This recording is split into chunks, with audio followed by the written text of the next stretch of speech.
Okay, I'll discuss guarantee. So we have here the guarantee, its nature and extent. So this guarantee is part of credit transactions. And again, when you talk about credit transaction, these are documents that would support the credit. So like for example, mayroon tayong mortgage, na-discuss yun sa kabilang recording, mayroon tayong pledge, uutang ka, and then kailangan mo ng security. Pag movable yan siya, pwede pledge. Pag hindi na-register sa chattel registry, ang mangyari po, magiging pledge po yun siya. Or pwede rin mortgage, real estate mortgage. So these are considered part of credit transactions because it secure the performance by the debtor of its principal obligation. So ito rin po, guarantee part po rin ito. Pag sinabi natin guarantor ka, sir, kukunin kita ang guarantor, ibig sabihin, ikaw po yung debtor, may creditor, nangutang ka sa creditor, ang creditor nagsabi, sandali, mayroon ka bang property na pwede mong igawing security? Pag sinabi niya na, wala po akong property. The creditor may allow you to may extend or lend you money but require you to have a guarantor. That's why a person is considered as a guarantor in the event the principal debtor is not able to or cannot pay. Okay? So this is the definition of guarantor or guarantee. By guarantee, a person called the guarantor binds himself to the creditor to fulfill the obligation of the principal debtor in case the latter should fail to do so. So titingnan nyo guys, should fail, meaning to say wala na po siyang kakayahan magbayad. Kasi may requirement tayong mamaya na if you are the creditor, you cannot run directly against the guarantor if you will not exhaust remedies against the debtor. Ibig sabihin, ang creditor po, mahahabol niya lang yung guarantor kung mapatunayan niya muna na siningil niya na yung principal debtor pero walang pambayad at nag-try na rin siyang hahabulin ang properties ng principal debtor and then wala po siyang mahanap. That's the only thing. After exhausting all those two remedies, then that's the time that the creditor may run after the guarantor. Because again, the guarantor here binds himself to pay the principal obligation if the principal debtor, again, in case should fail to do so. However, pag mayroon tayong guarantee, ang tawag natin sa tao is guarantor. Take note, the liability of the guarantor is only subsidiary. Okay? Subsidiary. Meaning to say, the guarantor will be liable only in the event that the principal debtor cannot pay. Okay? Now, if the obligation of the person is solidary, then he is not a guarantor, he is known as the surety. Ang under naman doon sa suretyship. Sa suretyship kasi, na-discuss natin yan last time, na sa suretyship, hindi kailangan ipatunayan ng surety na ang principal debtor cannot pay.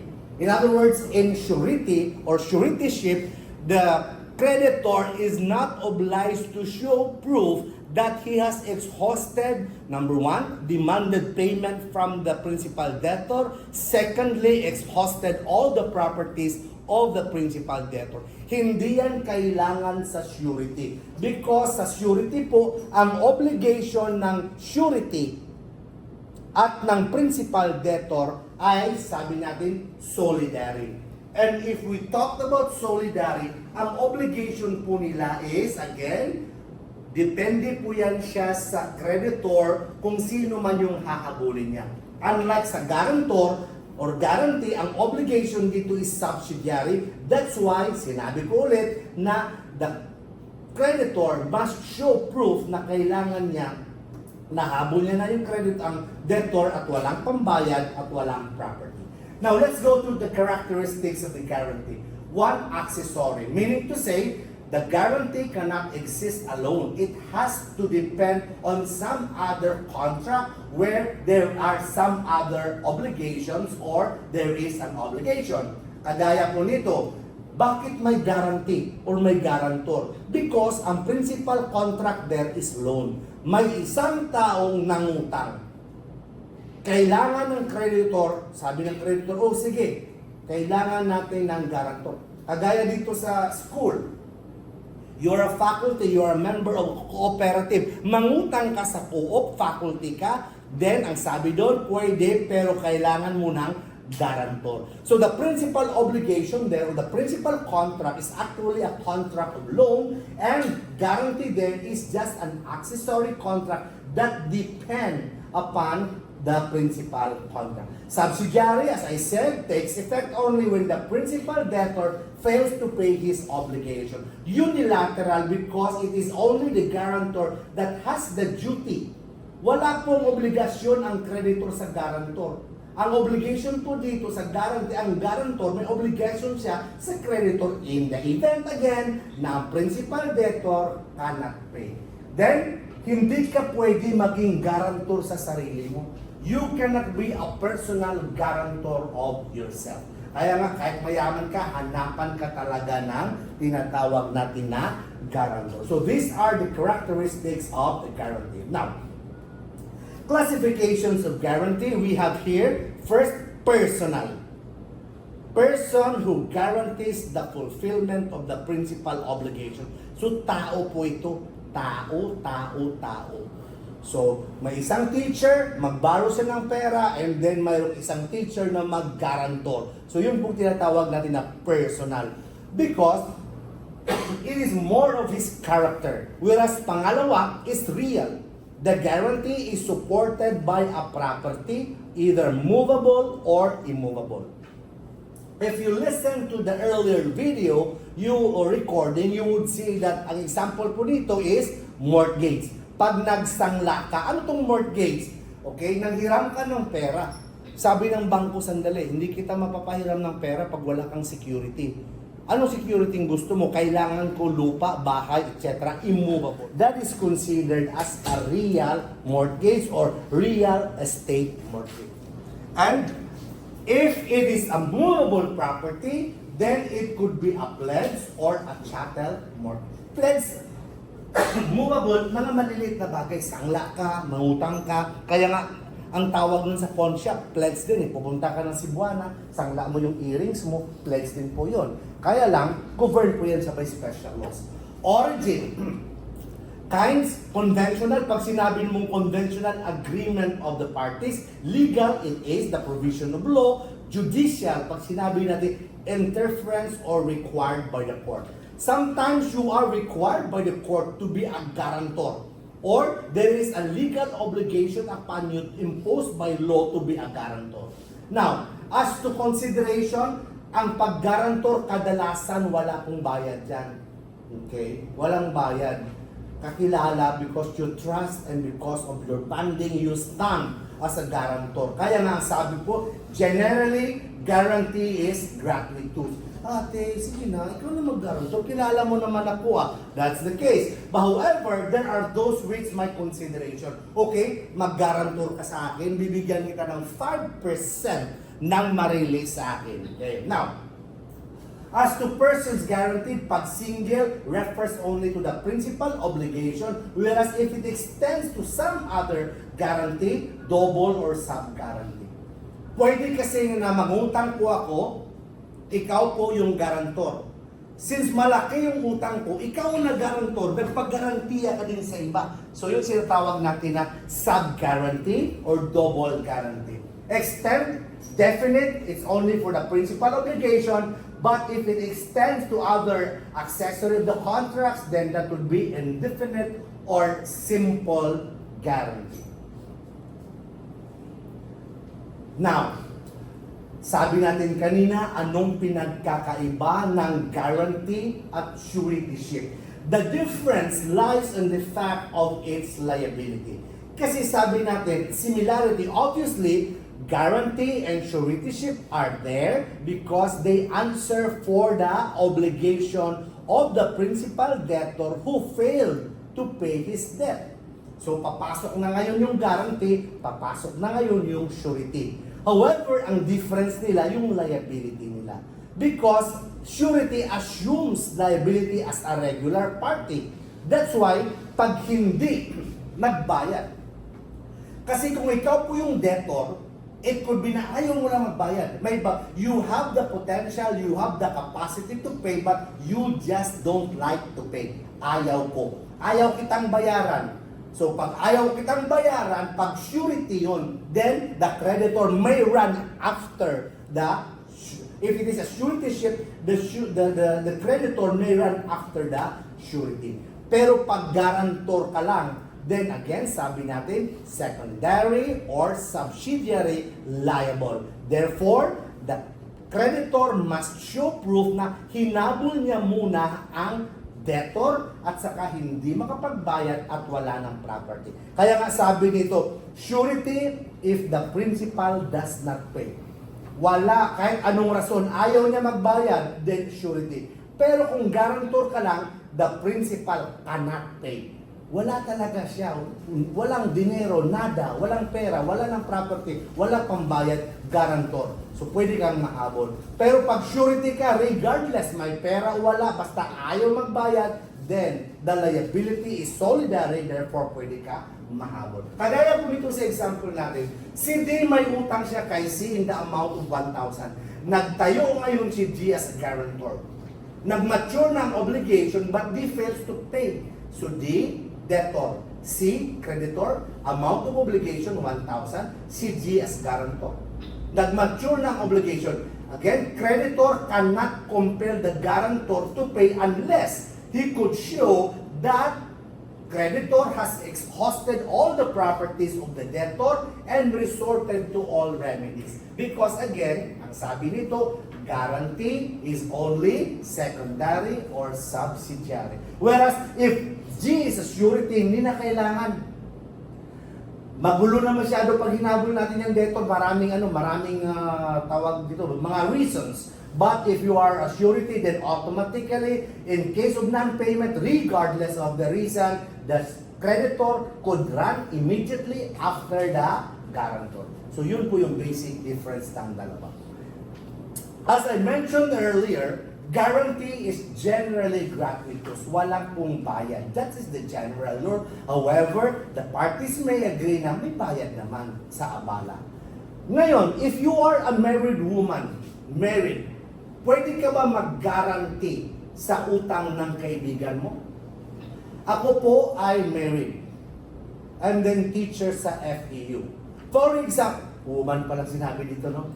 Okay, balik na rin natin. Sino ba yung married na teacher dito? Ramos. Bernadette Ramos. Ma'am Bernadette is an employee here of FEU. Ngayon, regular po yan siya, married po yan siya. Mangutang po si Ma'am Bakay.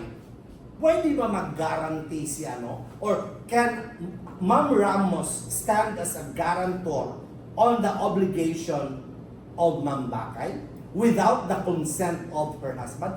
Pwede ba ang married person could stand as a guarantor without the consent of her husband? Ang sabi po, pwede. For as long as hindi ma-expose ang community or conjugal partnership.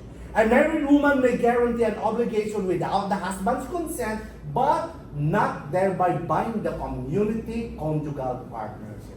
Meaning to say, sa kanyang property lang, in the event na hindi makabayad ang principal debtor and ma-oblige ang guarantor as a married woman, dapat ang bulin lang ng creditor are only here separate properties. Okay? Exception natin is of course, may consent ng husband or kahit walang consent pero nag-redound sa benefit ng family.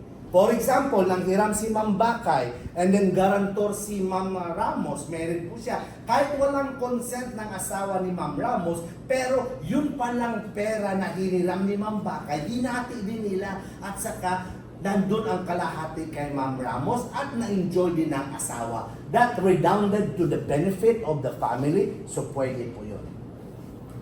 Now, what if may utang ka? Ngayon, kilala mo ako. And then nalaman ko na utang ka. And then since close po tayo, hindi mo alam, nilapitan ko yung creditor. Sabi ko sa creditor, bro, pautangin mo yan siya. Ako po yung mag-guarantor. Yan. What would happen if a person stands as a guarantor on the obligation of the debtor which the debtor does not know? Hindi niya alam. Okay? Ang sabi, if a guarantee is entered into without the knowledge or consent or even against the will of the principal debtor, ito po yung rule na mag-apply. Okay? So, ang tao nang hiram ng pera at kailangan ng guarantor o nanghiram siya ng pera at may isang third person na mag-stand as a guarantor, ano po ang mangyari? Then, ang sabi po natin is a person who pays without the knowledge or against the will of the debtor can recover only that amount which has been beneficial to the debtor. But he cannot compel the creditor to subrogate him. Yan. Alam naman natin yung subrogation, no? You are stepping into the shoe of another. Okay? So sabi natin, again, pag nanghiram ang si A, nanghiram siya ng pera kay B. Ngayon, si J represent himself as guarantor without the knowledge of A. Anong mangyari? Pwede niya ba? Binayaran niya ngayon kasi hindi na makabayad si A. Binayaran ni G. Ngayon, lumapit na si A. Alam mo, hindi po ako kinasuhan doon sa utang ko kahit hindi ako nakabayad. Talaga? Kasi po, ako po yung guarantor. Ako actually nang bayad ng utang mo. What? Ganon ang senaryo. Ngayon, ang tanong, pwede ba siyang masingil ng guarantor na nagbayad ng utang niya na hindi niya alam? Ang sabi ng batas, pwede only on the money or the amount which has been beneficial to him. Pero hindi niya pwede ma-demand sa creditor na ma-subrogate siya. Which means, ano ibig sabihin ma-subrogate? What if paghiram niya ng pera, nagsangla siya ng gamit? Yan. Ngayon, binayaran ng guarantor na hindi alam ng debtor. So out na ngayon yung debtor. Pero may sangla dito. Ngayon, ang guarantor, siningil na ang debtor. Reimbursement sa binayad niya. Hindi makabayad ang debtor. Wala akong pambayad. Ba't mo binayaran yan? Hindi ko alam. Wala akong pambayad. Tanong, pwede ba sabihin ng guarantor, bro, may sinangla naman sa iyo na property. Ako na lang, sa akin na lang yung sangla na yan. Ako po ang mag-foreclose yan pag hindi siya nakabayad. Ang sabi, there is not, mali po yun because payment by the guarantor of the obligation of the principal debtor without his or her consent does not give rise to subrogation of the rights of the creditor in favor of the guarantor. Now, pero kung ang pagbayad is with the knowledge and consent of the debtor, ang sabi po, subrogated po yan siya sa kanyang karapatan. Example natin, si D, debtor, may utang siya kay C, 10,000. Okay, si C, creditor, si D, debtor, may utang siyang 10,000. Walang kaalam-alam si D, binayaran ni G ang obligation ni D. Happy siya. Malamang mahal niya. Sabi niya, bayaran ko na to. Na-stress na to siya. Now, if G pays C, can he ask a reimbursement of 10,000 from D? Okay? Ang sabi is, yes. He can ask reimbursement for 10,000 from D kasi nga, yun po ang amount na nag-redound sa kanyang benefit. Ngayon, hindi niya pala alam na bago niya binayaran ang buong 10,000, si D pala may initial payment na 4,000 kay C. Hindi lang sinabi ni C. So in other words, si D nagbayad na pala ng 4,000 10,000 utang ko sa iyo, 4,000 lang muna. Okay lang po, okay lang.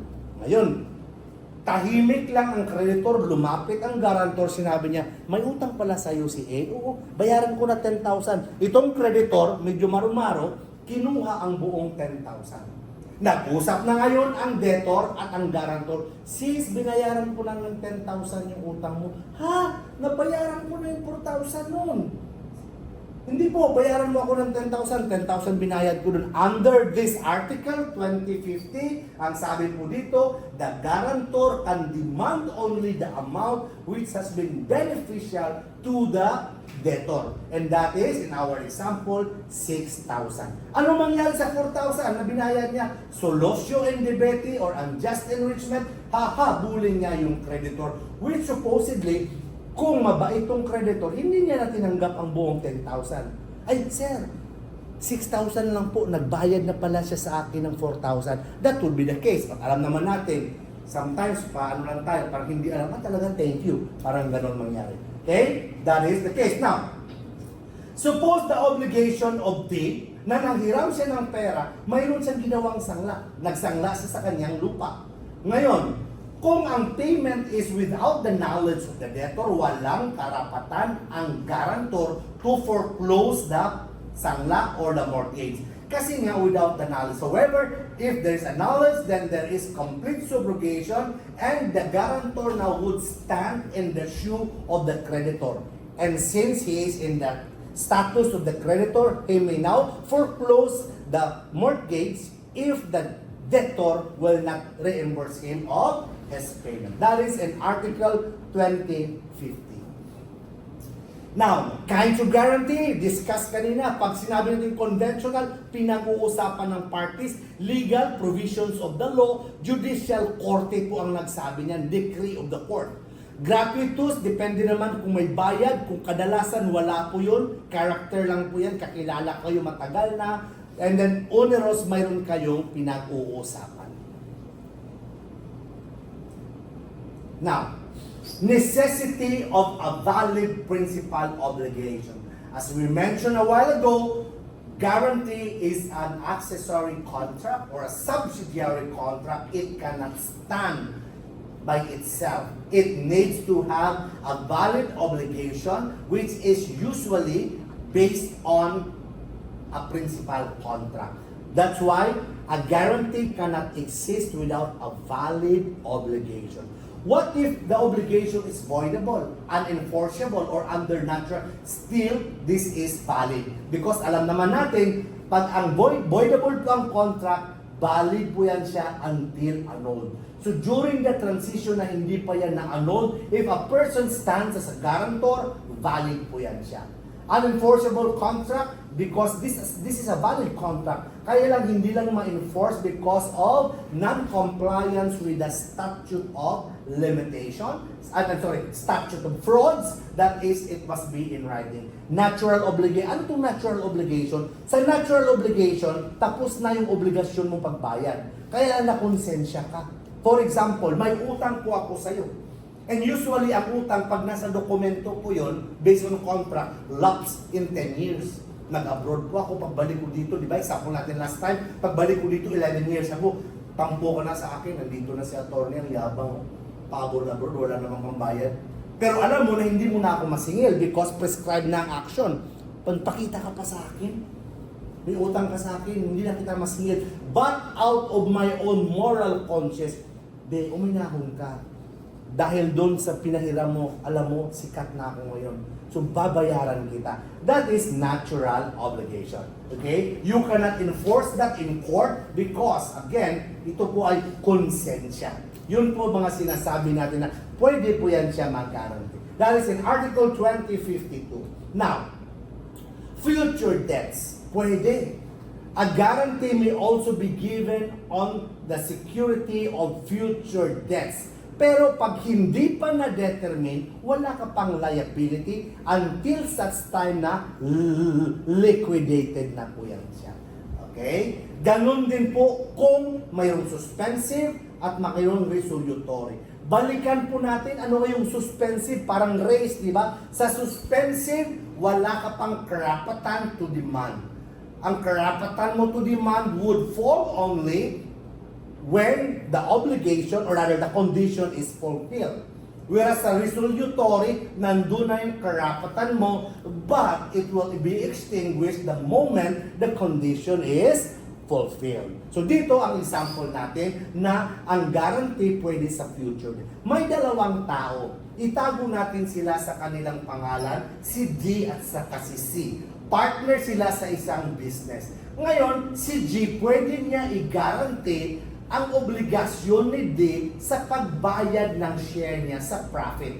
Pero, since hindi pa nila ma-determine kung magkano yan, wala pang liability si G until such time that they would determine or liquidate the debt. Yun po yun. Dito naman, si C sold his land to D. Contract of sale, tapos si G as guarantor na talagang sigurado na babayaran niya ang price. Huwag kang magbahala, C. Akong bahala pag hindi ka binayaran ni D, ako ang magbayad sa price. There was an agreement that C would give the title to G showing that C is in fact the owner. Hindi nakabayad si D. Ngayon, may obligasyon ba si G? Of course, may obligasyon siya kasi sabi niya, huwag kang mabahala, C. Ibenta mo yung lupa mo kay D. Pag hindi siya makabayad, ako ang magbayad. Ngunit, bayaran lang kita pag mapakita mo sa akin ang titulo na ikaw talaga ang may-ari ng lupa na yan. Hindi nakabayad si D. Of course, may obligasyon si G. Pero, hindi siya mapilit magbayad until such time si C ma-produce niya ang papers kasi yan po yung kanilang suspensive condition. You cannot demand your right until the condition is fulfilled. Dito naman, resolutory. Suppose in number 2, C was given 2 months. 2 buwan lang ha, para mo 2 buwan lang bro para makomplete mo yung papers, mabigay mo sa akin. Lumampas na po ang 2 buwan, hindi niya nabigay ang papers. Resolutory po yun. So therefore, automatically cancel na yung guarantee niya because of the failure to, sabi natin, to comply with the obligation. So all in all, sabi sa 2053, pwede mag-guarantee or pwede ka mag-guarantor sa future debts. Kaya lang, since future pa yan, hindi pa ma-liquidate magkano, ang liability mo, ma-determine lang yan the moment the debt is liquidated. Guarantor. No spring can rise higher than its source. Oh, grabe na, pang TikTok yan. No spring can rise higher than it. Alam yung spring, yung mga TLC, river spring, and di ba? Spring, ibig sabihin, wala na mas mataas pa dun sa ang spring, mababa yun, may mas mataas na source. So, no spring, ang spring kadalasan sa babay, can rise higher than its source. Anong kinalaman yan, sir? Ang kinalaman, kung guarantor ka, ang garantiya mo doon lang sa amount na utang. Hindi po pwede sumobra, pero pwedeng kumulang. The guarantor's liability cannot exceed the principal obligation. However, it may go less. Okay? Pwedeng bumaba. Ang utang 100,000, bro, hindi ko makaya 100,000, bro. Mahirap masyado. Hindi mo mabayaran yan. Okay, 50,000 lang i-guarantor. O, pwede. So, mangutang siya ng 100,000. Bro, guarantor mo ko ng 150. Naku, malamang hindi ka papayag nun. Bakit? May idea ka na talagang hindi ito babayaran. So, ang 50,000 na extra doon, malamang doon yan sa mga damages, eventually, interest, etc., etc. So, again, going back, a guarantor's liability is limited only to the principal obligation. It will not go beyond, but it may go lower. 2055, a guarantee is not presumed. Hindi po pwede yun. Kaya nga kung mangutang ka, nandun talaga yan sa baba, baby, na nakalagay doon, guarantor. Okay? Nakalagay talaga dyan, guarantor perma ka. Lesson learned, titingnan mo kung you are signing a document in what capacity. Minsan, witness ka lang, akala mo witness ka, fine. Pero pag guarantor ka, hey bro, delikado ka dyan. Okay? So, yun po, presume. It is not presume. Okay? Yan po ang sabi dito. Now, dito naman sa Article 2056, kung ikaw po manghiram, and then, sinabi ko sa'yo na, bro, pasensya na, kaibigan tayo, pero kailangan ko ng guarantor. Alam mo naman, ano po to, business po ito. May obligation ka na mamili ng igawan mong guarantor. Number one, may qualification. Possesses integrity. Hindi siya maduga. When you say integrity, it is even more beyond honesty. Pag sinabi mo kasi honesty, piecemeal mo yan.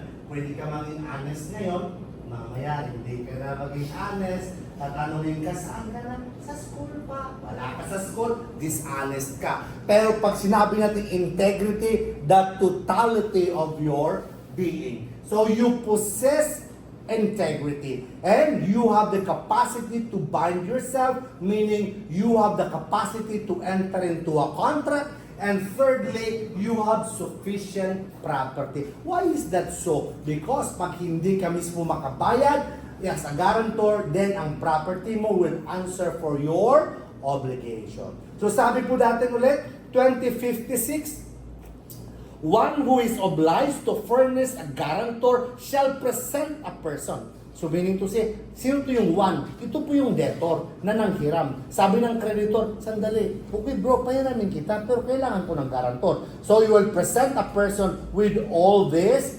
qualification. Now, mayroon ka ng present. Itatago natin siya sa pangalang A. Si A ang ginawa mong guarantor, which he possesses all these three qualifications. Pero, nakasuhan siya.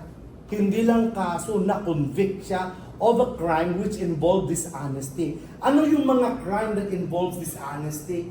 Estafa, malversation, involved theft, pagnakaw, robbery. Yun mga dishonest ka nun. So ano mangyari? What would happen if the person who you chose or the debtor has chosen as guarantor was eventually or subsequently convicted of a crime involving dishonesty? Sabi po dito, the creditor may demand another who has all the qualifications. So sabihin niya may. Ibig sabihin, it is not really mandatory. Nasa option ng creditor. Bro, yung guarantor mo pala, nakulong na oh.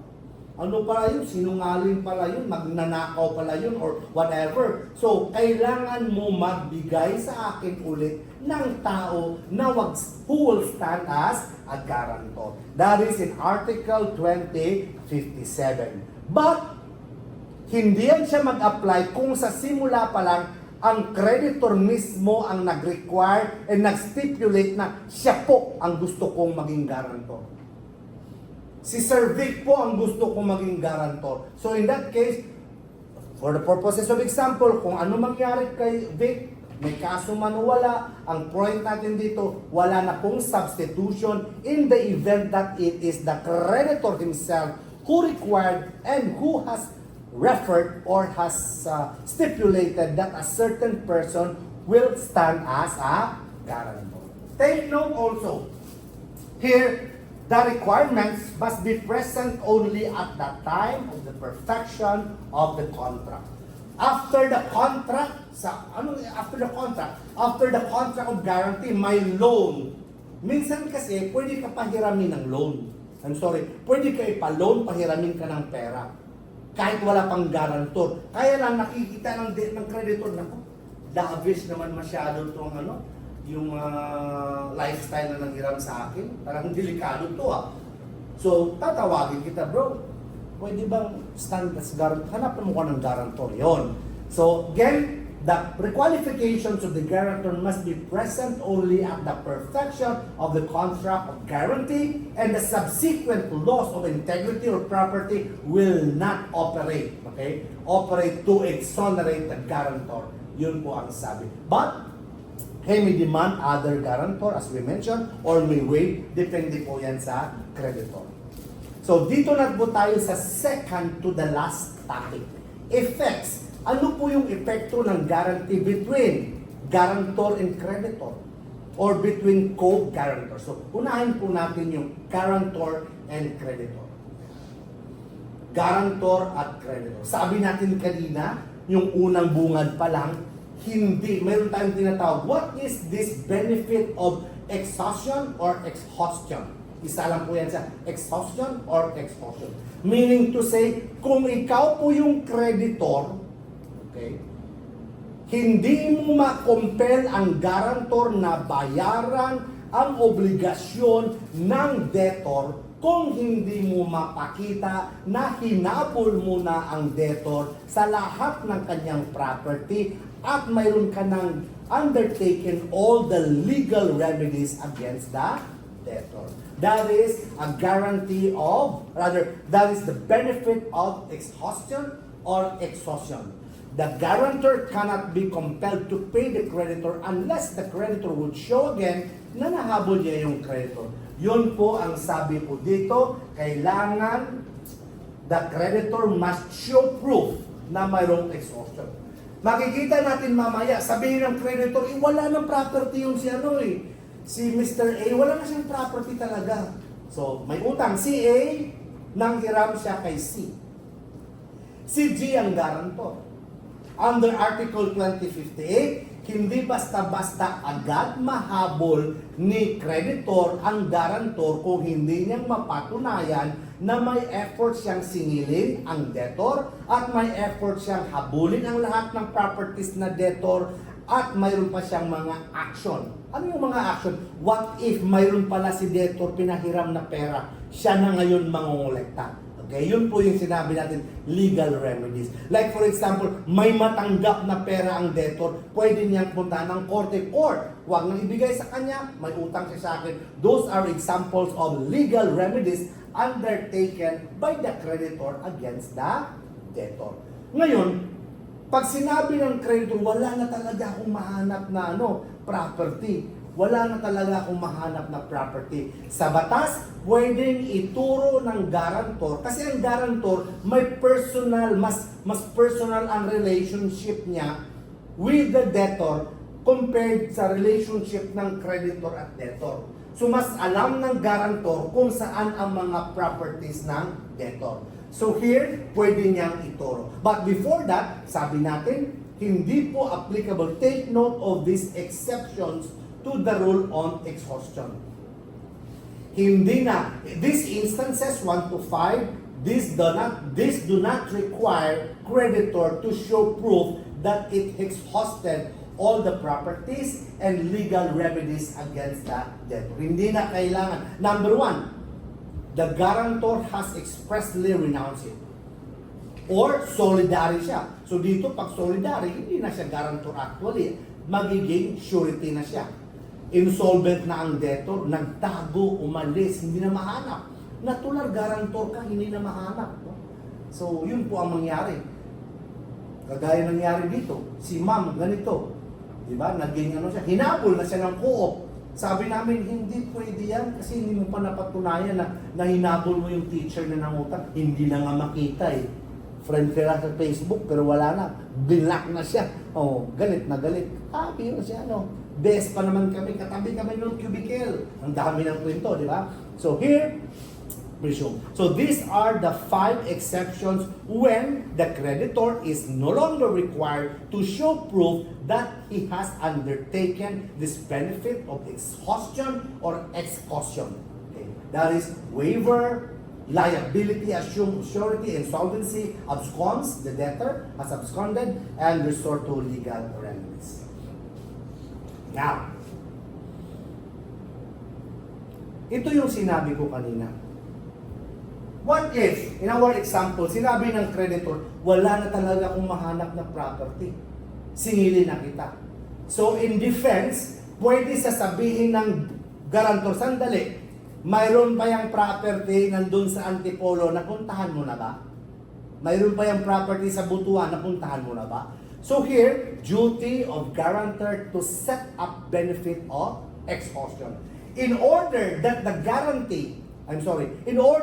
guarantor may make use of the benefit of exhaustion, he must set it up against the creditor. Sabi niya sa creditor, sandali, ba't mo ako hinabol? Nahabol mo na ba yung debtor? Sabi niya, nahabol ko na eh. Wala nang property bro. Paano yan? Sandali. Ituro mo ngayon. If you are the guarantor, turo mo. Mayroon pa dun, no? Sa Antipolo, sa likod ng katedral, sa kanya yun. Yan. Within the Philippine territory to cover that amount. Because if you do so, may obligation po ang creditor. The moment the guarantor has set up the defense na mayroon pang ibang property ang debtor sa Pilipinas na dapat mong habulin. Anong sabi in relation to 2061? The guarantor, having fulfilled, the creditor who learns about this, pero wala lang siya, doggy lang siya. He did not do anything. Negligent siya in exhausting the property pointed out by the guarantor, and as a result, nawala yung property. Ano mangyari? He will suffer the loss, okay, up to the extent of the property. So again, sabi natin, it is not enough for the guarantor to say na, hindi, may property pa yung debtor. Kailangan i-point up mo sa creditor kung saan yung property na hindi kasali sa kaso or clean, walang encumbrances within the Philippines. Because sabi natin, pag nalaman ng creditor yan, mayroon siyang reasonable time na habulin niya yan. Pag hindi niya ginawa at yung property na wala, then loss na yun. Okay? Wala ka ng obligation. That is on the guarantor setting up the defense of exhaustion. Now, procedure when the creditor sues. Dito po sa scenario na to sa 2062, wala na talagang pambayad. Si D, debtor, may utang siya kay C, creditor, guarantor si G. Ayun. Wala na talaga pambayad, wala nang property lahat. And nag-decide si C, creditor, na kasuhan. Magkaso na lang, collection of sum of money. Ang tanong, sinong kakasuhan niya? Makasuhan niya ba yung guarantor? Sabi ng 2062, the creditor must sue only the principal debtor. The guarantor cannot be sued with the principal. Hindi po yan siya pwede kasali doon. Pero, ang guarantor must be notified. Okay. As I was saying, 2062 talks about the procedure when the principal debtor will not pay the obligation and the creditor decides to file a case. He will file a case against the principal debtor alone. He will not include the guarantor. Wala po siyang kinalaman po dyan. That is in 2062. And 2063 naman, it talks about compromise agreement between the debtor and the creditor on the debt.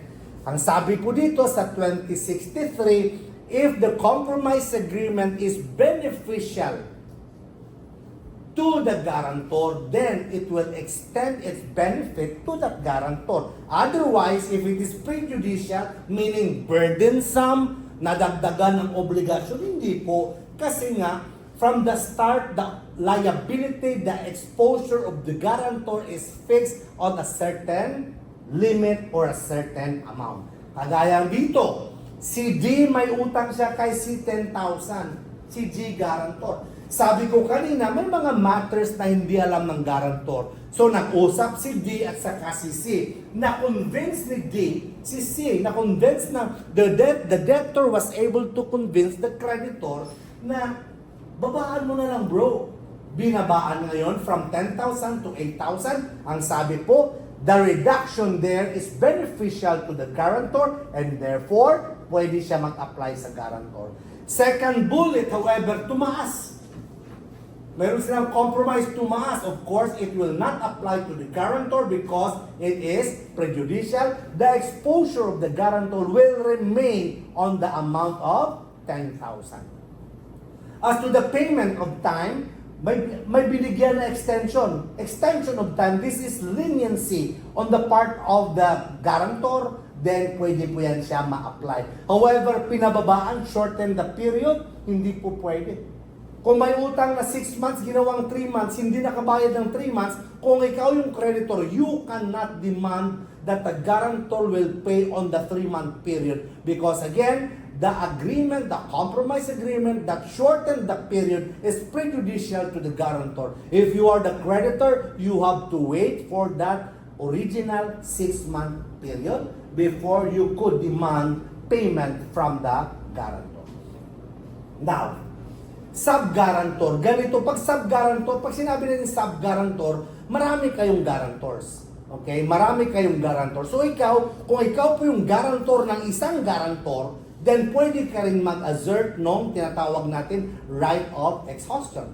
Sabi nga natin sa right of exhaustion, hindi ka masingil until such time that the property of the guarantor has been utilized. So dito, under 2065, several guarantors, isang debt. Anong mangyayari pag hindi nabayaran? Again, hahatiin po yan equally among the numbers of the guarantors. Because as a rule, silent yan, walang pinag-uusapan, the liability of several guarantors is joint. It is not solidary. Pag solidary yan, pwede kang mahabol yan. So dapat, sabi natin, 2065, several guarantors, only one debtor, same debt, hindi makabayad, the creditor cannot claim beyond the share of each of the guarantors unless they are solidary. So i-apply natin dito yung knowledge natin sa obligation in contrast on joint and solidary liability. Kagaya po nito, kaibigan, si G at saka si H, guarantor. So, dalawa sila, sub-guarantors. Sino may utang? Si D. Si D, may utang siya kay C. Magkano yung utang niya? 1,000. Ngayon, dalawa yung guarantors niya. Nanigurado talaga to si C. Hindi, dalawa. Si J at saka si H. Ngayon, hindi na makabayad. Of course, ang sabi, kung walang indication na sila ay solidary, joint yan sila, bebe. So therefore, since joint lang sila, pag hindi na babayaran ang obligasyon, anong mangyari? Si C can demand only from G 1/2 of the 1,000 and the same manner 1/2 from H of the 1,000. Unless solidary. Pag solidary, pikit mata, si C mamili lang siya kay G or H to make the payment of 1,000. Now, dito tayo, J and H are guarantors, solidary po yan sila. Okay? Solidary, respectively of the debt of 10,000 which E and E borrowed. Uy, dalawa. Magulo to. Dalawa, si J at si H ang guarantors. Tapos, ang debtors naman si D at saka si E. So, dalawang debtors, solidary, dalawang guarantors, isang creditor. Ang amount ng utang, 10,000. C can hold either J or H responsible for the entire amount of 10,000 because again, they are guarantors of the solidary debtors. Pero pag joint yan siya, kanya-kanya yun. If the obligation of D and E is joint, then there are two debts. 5,000 each, 5,000 kay D, 5,000 kay E. Si G cannot demand that the claim of 5,000 against D be divided between J and H.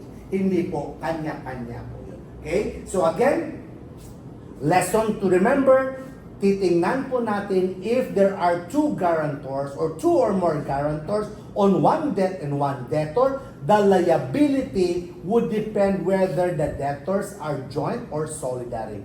If they are joint, then the creditor cannot ask or cannot demand beyond the share of each of the guarantor on the obligation of the debtor. Otherwise, if it is solidary, then he could choose any of the guarantors to pay the entire obligation. Now, effects of guarantee between the debtor and the guarantor. So dito naman, between the debtor and the guarantor. Of course, pag ikaw po yung guarantor, binayaran muna yung utang ng debtor, entitled ka talaga for indemnity. The guarantor who pays the debtor must pay In other words, the debtor must indemnify ang guarantor sa total amount of debt, kung may interest man yan, expenses, and damages. That is on 2066.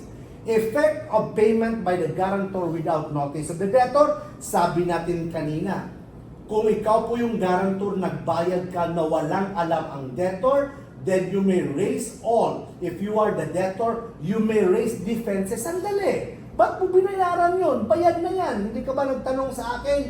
Sabi ng creditor, hindi pa daw. Sa akin ka makinig, ako po yung may utang. So in that case, if the debtor is correct, then hindi ka na makasingil.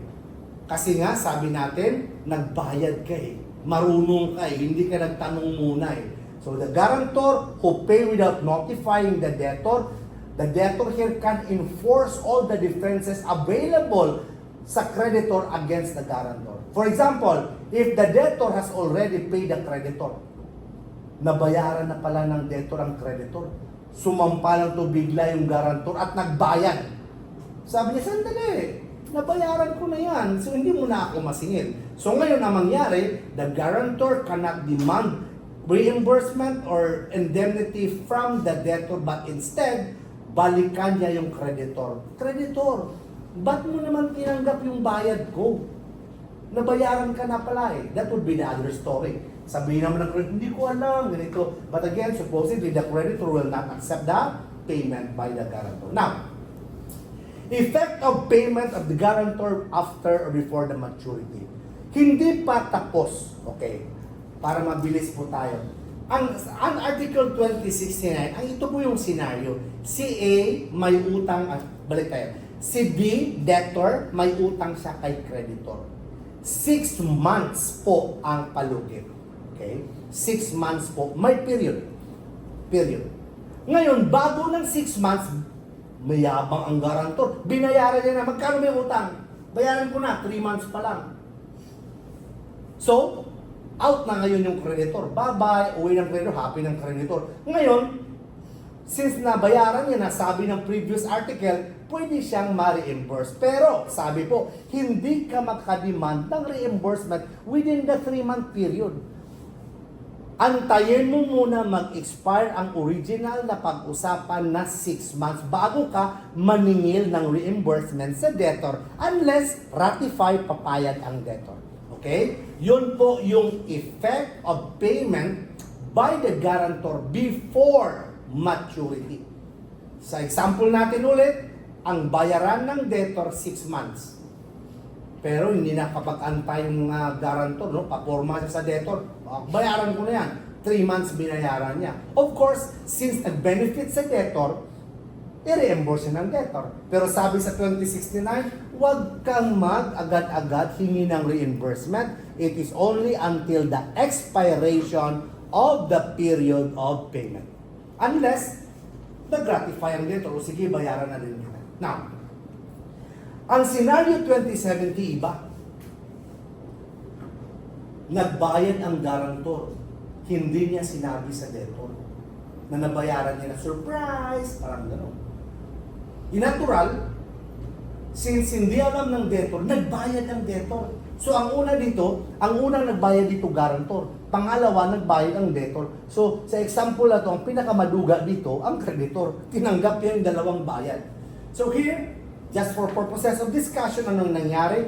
That if the guarantor has paid without notifying the debtor, and of course, since hindi alam ng debtor, nagbayad siya ulit. Repeats the payment. Ano mangyari? Ang guarantor, hindi niya mahahabol ang debtor kung ano man yung pinagbayad niya. But instead, ang hahabulin niya ngayon, ang creditor. Okay? Maliwanag yan ha. Nag-una bayad ang guarantor, sa kanya nagkita sila sa sa kantin. Uy, bayad na. Bayad na yung utang mo, binayaran ko na. Ha! Nagbayad din ako. Paano ngayon yan? Habulin niya ang creditor. Pero, dapat kasi pag magbayad siya, bigyan niya ng notice agad ang debtor para ang debtor hindi na magbayad. Pero in the second sentence here, dapat bigyan niya ng notice. Kaya lang may fortuitous event na hindi niya ma-advise-advisean lang. Walang communication, brown out, sirado lahat. So therefore, hindi niya napagsabihan ang debtor, debtor, huwag ka na magbayad sa kreditor, na bayaran ko na yan. And then, ngayon, ang nangyari is that, binayaran ng, tawag nito, ng debtor. Ngayon, ang creditor insolvent. So, hindi na niya mabalik. Di ba? Sabi natin kanina, pag nagbayad ang guarantor at nagbayad ulit ang debtor, walang karapatan ang guarantor na habulin ang debtor sa kanyang binayad. Ang hahabulin niya yung creditor. Pero yung creditor ngayon, insolvent na.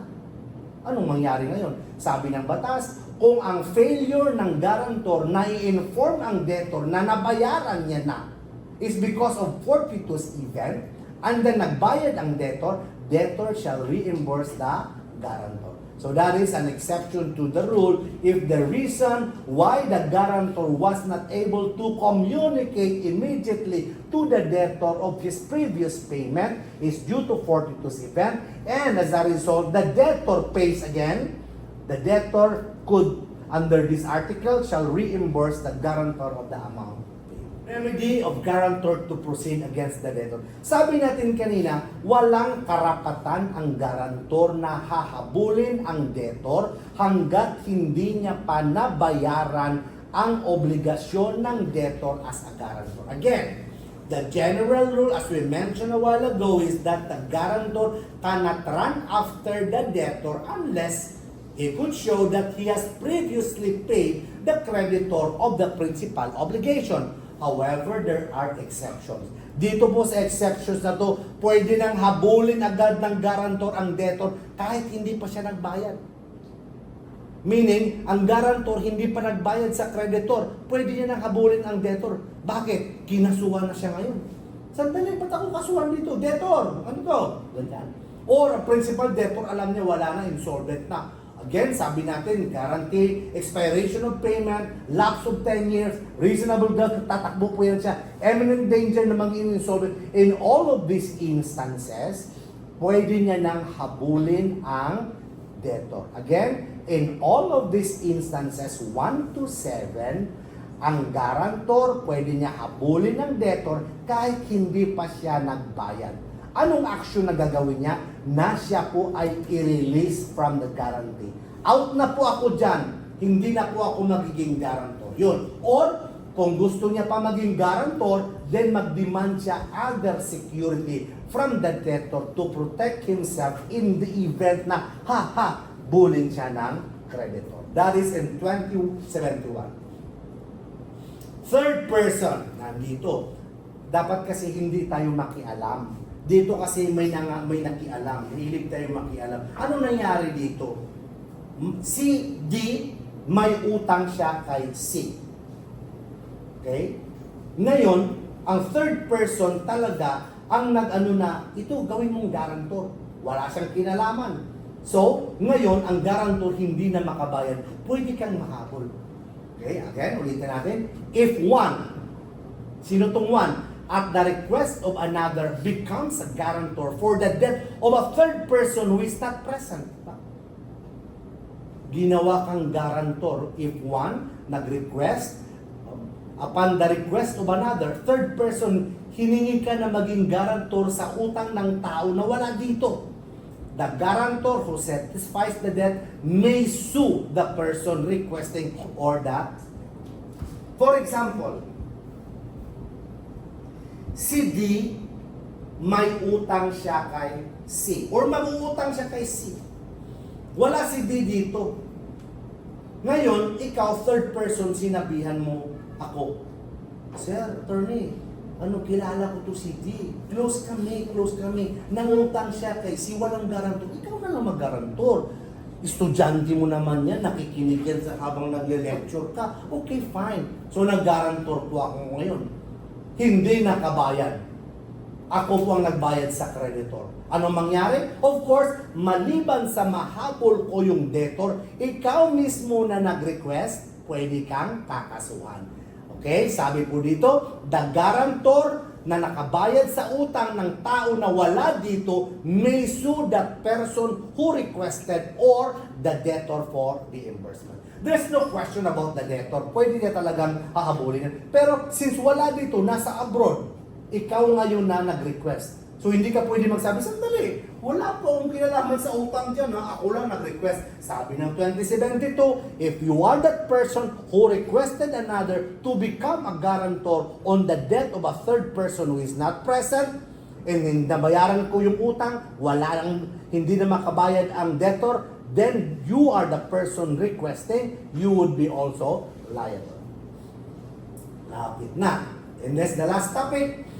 Effects of guarantee between co-guarantors. Dito, makikita natin mga kaibigan na more than one guarantor. So, dalawa po or tatlo ang guarantor. Simple lang sa 2073. Kung marami kayong guarantor sa isang utang at ikaw lang yung guarantor na nagbayad, of course, pwede mo singilin yung ibang co-guarantors mo sa share nila proportionately sa utang. Yun lang ang pinagsabi ng 2073. You have the right to be reimbursed on the contribution of the guarantors who pay. So, yun po ang sabi. Dito tayo sa example. And kung maging insolvent yan siya, talagang hatiin nyo yan. Dito po tayo. Ang may utang dito si D. Si D ang may utang. May utang siya kay C. Ang amount ng utang niya, 9,000. Pero astig, tatlo po ang guarantors niya. G, H, I. Anigurado talaga yun. Ngayon, hindi na makabayad si D. So therefore, the right of G, H, and I, mawawala na yan siya insofar as C is concerned. Sa guarantor kasi, as a creditor kasi, bahala kayo dyan kung anong pinag-usapan nyo. Basta ako, ang debtor may utang sa akin na 9,000, singilin ko kayo. So C may demand payment of the entire obligation from any of the guarantors, J, H, I. Ngayon, what if si G lang ang nagbayad sa whole amount of 9,000? Sabi ng batas, kung sino ang guarantor nagbayad, mayroon siyang right of reimbursement dun sa contribution ng other guarantors. So therefore, si H at saka si I may obligasyon na mag-reimburse sa kanya ng 3,000 each. Kasi ang utang nila, 9,000. Ngayon, what if si H insolvent? Wala na pang bayad din si H. Co-guarantor siya. Hatiin nila ngayon yung 9,000. So 4,500 na lang ang ma-reimburse niya. Ganon din dito sa last paragraph. Okay, now. Defenses available to guarantors.